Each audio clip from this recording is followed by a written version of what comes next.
Hello everybody. Today on How to XA, I'd like to talk about cards. Um, there are several different types of cards, from attachment, viewer, attribute, compound, graph, list, overview, related, and tabbed, and they all have their own nuances. One that is not listed here is an application card, and that is where we proceed with everything, is starting with an application card. As you can see here, we're just on the main materials card on the receiving tab. Now, an application card is exactly what you see here. This is a tabbed card with 3 application cards. If it was just a single card, your application card would be here. So basically this houses all your business objects, but not just business objects. You can add workspaces, or in PowerLink, you can add workbenches directly to it.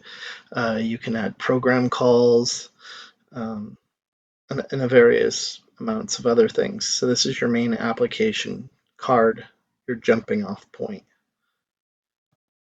Now we look specifically at other types of cards. We'll just go ahead and do a new one.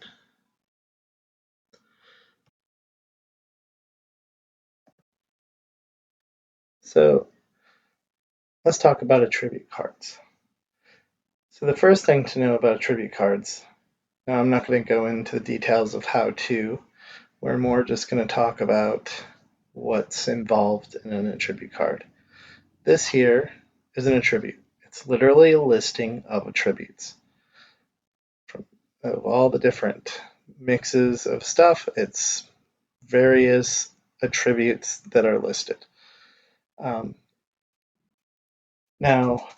on the other end, there's a list card.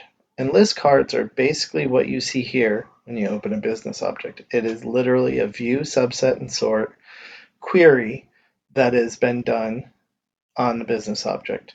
So you can do cards that pull in other business objects as a list card. Let's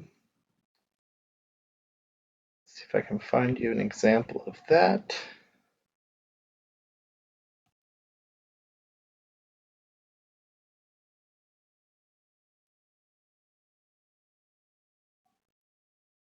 It's a graph card.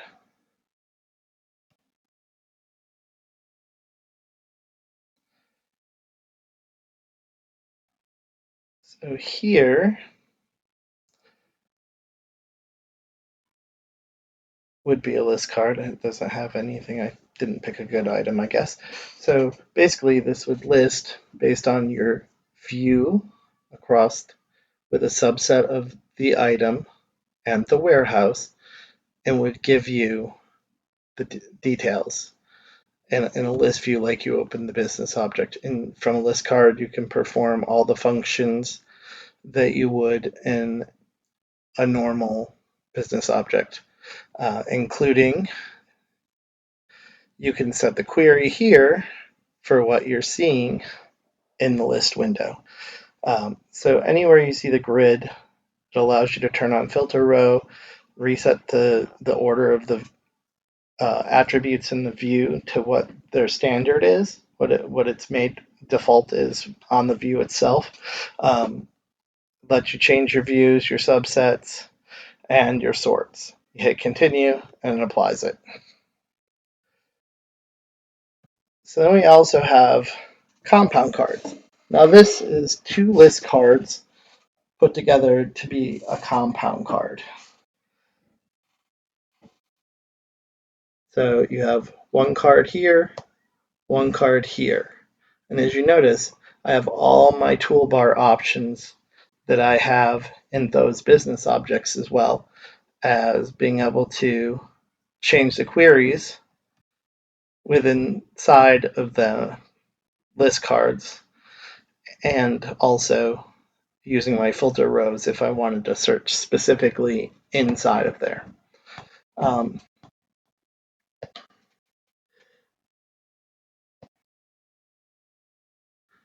So there we talked about attribute, compound, and list cards. Now we have, my friend, the graph card. Graph cards are a little bit tricky, but basically you build, depending on what your source information is, what your series are over time. Did a good one for inventory transaction history. It only applies to some things, really isn't nearly as useful as just doing it in Excel. But for some real simple graphs, it does make sense. An example of that, okay, here's an example of a graph card. As you can see, it's my transaction quantity, individual, and my moving of my on-hand, new on-hand every transaction. So I picked something that gets very low usage per, IP transaction, which is what I picked up here just for the example. But very basic. Get your little legend to the side. It's on a tab card like normal. And so that's basically, like I said, very simple. You can do line graph, pie charts, it has some varieties, but it has some quirkiness to it. The next card we'll talk about is an overview card. Overview cards are kind of interesting. So an overview card gives you exactly what you expect to see. So this is on a purchase order. So I see my header line and what the status is. And I can actually drill down to each release. So it's basically an overview that gives you the details as you go through. You can set it so you can have extra details, expand to more layers. It obviously gives you much more information if you drag the column over.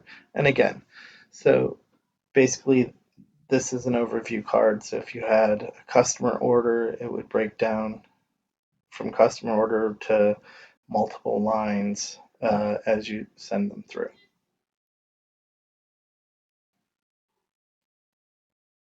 The next card we're going to talk about is the related card. Now, it's kind of hard to show you an example of a related card because technically it could be attribute, compound, graph, list, overview, or a tabbed card, or an attachment viewer card. So that being said, more or less what it does.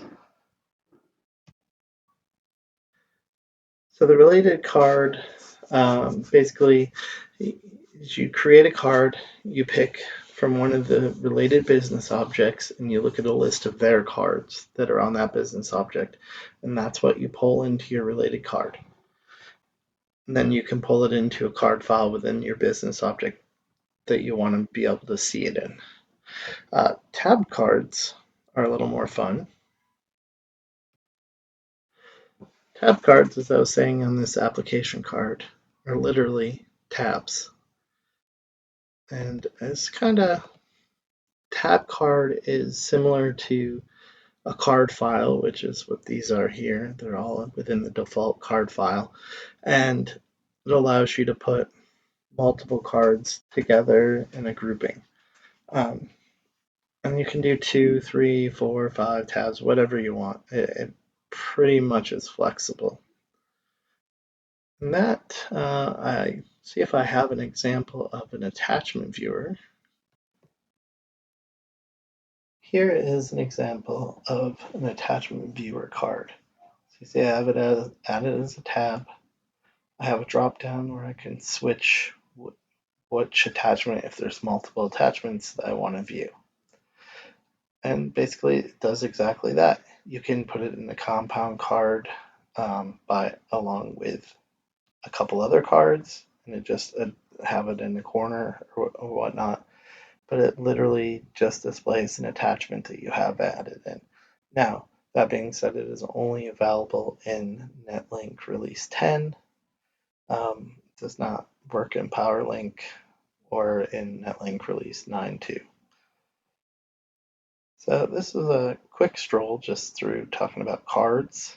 Um, I think I'll do some future videos on the actual card creations themselves and good explanations of what the different settings are. Like what you've seen, please click like and subscribe so you can get heads up on the next videos. Thanks for watching.